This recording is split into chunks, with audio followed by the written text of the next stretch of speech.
Huwag may balak doon sa helmet ah. Abidyo ko nga. Para may ebidensya ako. Hoy! Hoy!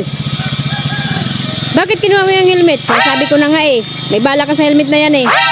Bakit kinukuha mo yung helmet na hindi sa'yo? Oh, nakabidyo ka. May ano ako, ebidensya ako. Huwag ka magtanggi. Hindi to eh.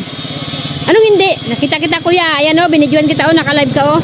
Nakabidyo ka kuya. Huwag ka na magtanggi. Kinuha mo yung helmet doon sa motor o. Hindi nga to, hindi. Anong hindi? Anong hindi? O yan, bibidyoan ko yung mukha mo. Yan, ano kita sa may-ari. Ikaw nagkuha ng helmet dyan. Hindi nga te. Sa aking helmet to, sa aking motor yan, ito susi ko. Honda o Honda. Oh. Sir lang po. Suri-suri ka dyan. Sabi ko nga sorry na. Hindi ka nagagalit dyan. Sorry na nga yung tao eh.